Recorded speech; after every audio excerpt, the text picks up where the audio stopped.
taste of life එක එකතු වෙන ඔයගලන්ට අද මම කියලා දෙන්න යන්නේ garlic bread එකක් හදන විදිය. ඒක හරි රසයි සූප් එකක් එක්ක. මම මේ අරන් තියෙනවා French bread එකක් හැඩයට කපාගෙන තියෙනවා පෙති. මෙතන තියෙනවා parsley චූටියට කපාගත්ත parsley. garlic කරන් තියෙනවා සුදු ලුණු. මේක මං හීනියට grate කරගන්න ඕනේ. olive oil තමයි මම පාවිච්චි කරන්නේ බඩ පාවිච්චි කරන්නේ olive oil වලින් garlic bread එක ඇදුවම හරි රසයි ඊට අමතරව මම මිරිස් කුඩු චුට්ටක් කරන් තියෙනවා ලුණු කුඩුත් තරන් තියෙනවා අපි බලමු මේක කොහොමද හදන්නේ කියලා මම ඊට අමතරව චීස් ටිකකුත් ගත්තා අද මන් ළඟ තියෙන්නේ cheddar cheese එකක් ටිකක් මම චීස් දාලත් හදන්න බලාපොරොත්තු වෙනවා අපි බලමු කොහොමද මේක හදන්නේ කියලා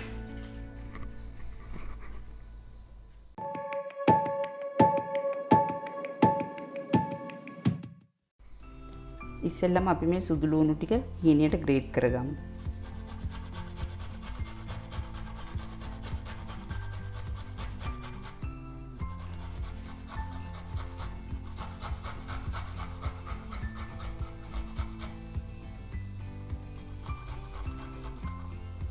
ඔයගොල්ලන්ට සුදු ලුණු ටික ඕනනම් චූටියට කපා ගන්නත් පුළුවන්.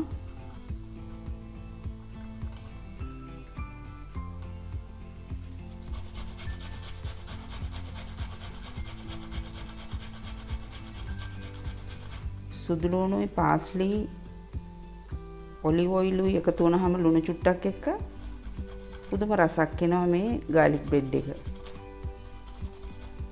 ලේසියෙන් හදා ගන්නත් පුළුවන්.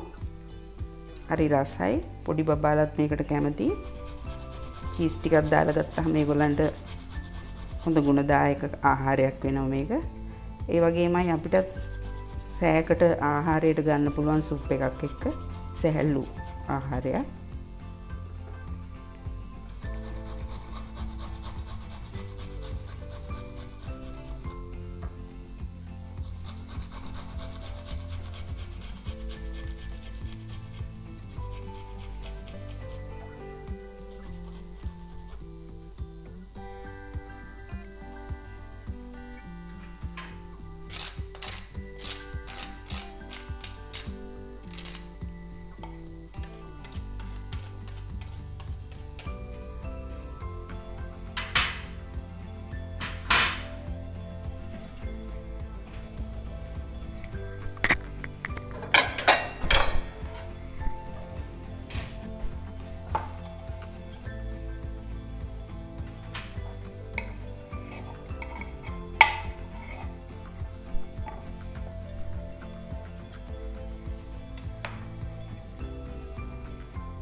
ඊළඟට අපි මේකට පාස්ලි ටිකක් දාගමු. පාස්ලි හොඳට හොදලා හීනියට කපාගෙන තියන්නේ මම.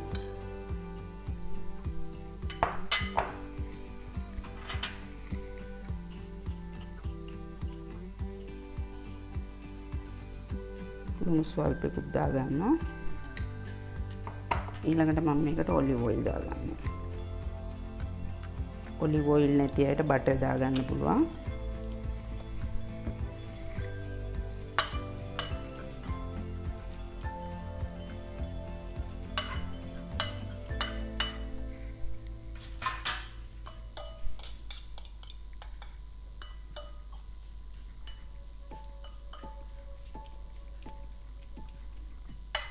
මේකට තව සුදු ලුණු ටිකක් ග්‍රේට් කරගන්නවා.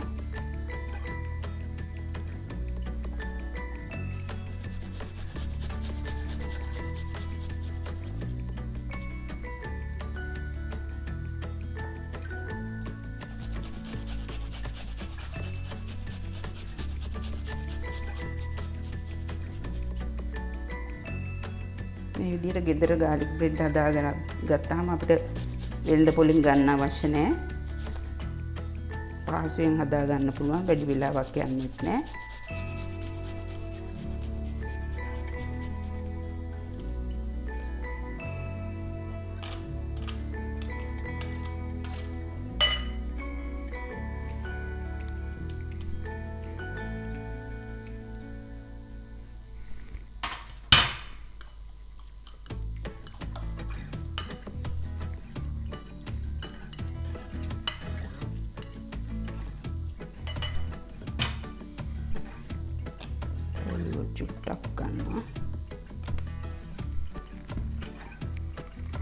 ඔලිව් ඔයිල් කියන්නේ ශරීරයට හිතකර තෙල් වර්ගයක්. ඒක මිල ගණන ටිකක් වැඩි වුණත් ආහාරයට අපිට ගන්න පුළුවන් නම් ගොඩක් හොඳයි. අපි දැන් මේක පාන් පෙත්තේ මේ විදිහට ගා ගන්නවා.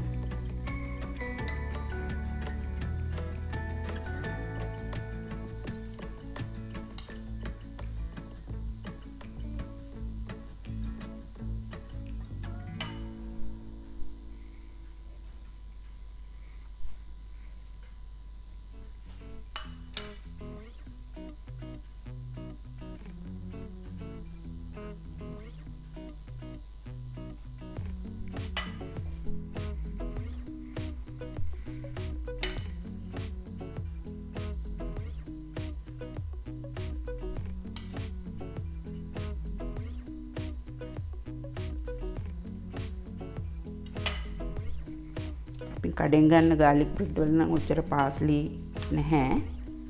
අපිට ගෙදර හදාගන්න හින්දා ටිකක් වැඩිපුර දාලා හදාගන්න පුළුවන්.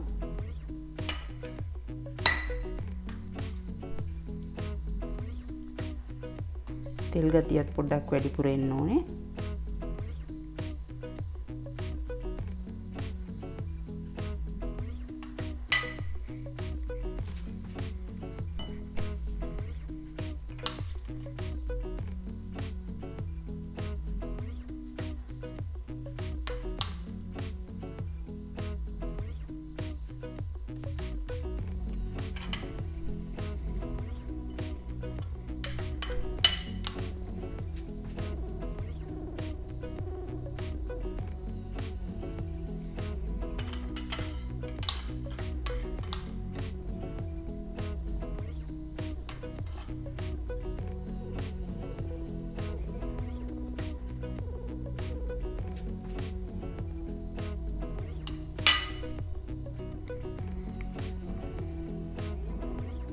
මෙහෙම මම හදාගෙන ඉවර කරපු ගාලික් බ්‍රෙඩ් ටික දැන් මම මේකට චීස් පොඩ්ඩකුත් දානවා.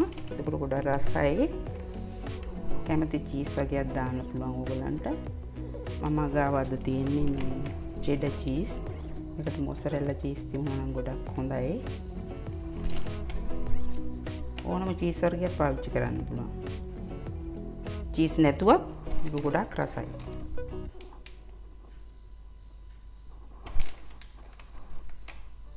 ඔයගලන්ට මේක හදලා බොක්ස් එකක දාලා ෆ්‍රීස් කරලා තියාගන්න පුළුවන්. ඕන වෙලාවට රත් කරලා මේක ආහාරයට ගන්න පුළුවන්.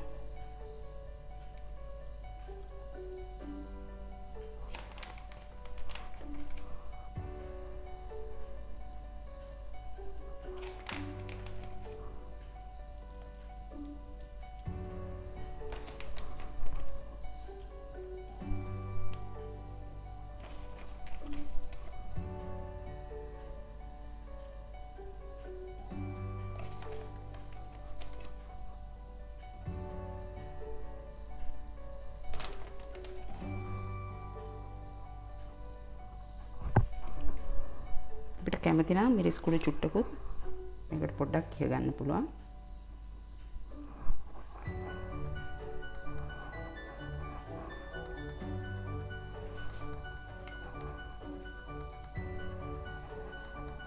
මේක හදානකොට අපි oven එක රත් වෙන්න දාන්න ඕනේ 150 උෂ්ණත්වයට සෙන්ටිග්‍රේඩ්.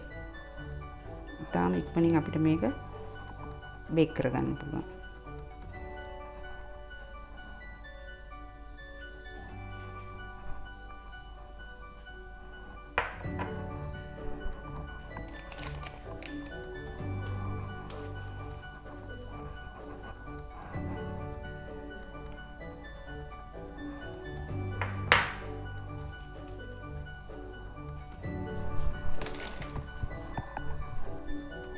මේ තියෙන්නේ අපි ලෑස්ති කරගත්ත ගාලික් බ්‍රෙඩ් ටික. මම මේක දැන් oven එකට දාලා පොඩ්ඩක් බේක් කරලා අරන් එන්නම්. මේ තියෙන්නේ මම හදාගත්ත ගාලික් බ්‍රෙඩ් ටික. විනාඩි 10ක් විතර මම oven එකේ තිබ්බා. සමහර වෙලාවට ඊට වඩා අඩු කාලෙකින් ඕගොල්ලන්ගේ oven එකෙන් මේක බේක් වෙන්න පුළුවන්. ඒක නිසා මේ වෙලාව පිළිබඳ පොඩ්ඩක් සැලකිලිමත් වුණොත් හොඳයි. දැන් අපි බලමු මේකේ රස කොහොමද කියලා. අපි දැන් මේ ගාලික් බ්‍රෙඩ් එකේ රස බලමු. ඒක හොඳට මැද්ද soft වටේ හොඳට ටෝස්ට් වෙලා තියෙන්නේ.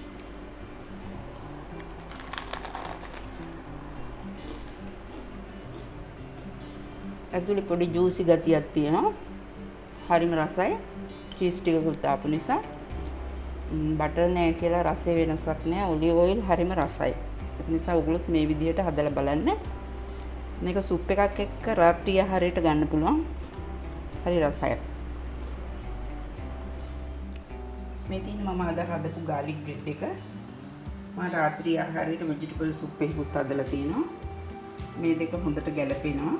ඔයගොල්ලන්ට මේ garlic bread එක හදලා soup එකක් එක්ක ආහාරයට එකතු කරගෙන රස විඳින්න පුළුවන්. අපි ආයෙම තවත් අලුත් වීඩියෝ එකකින් හමු වෙමු.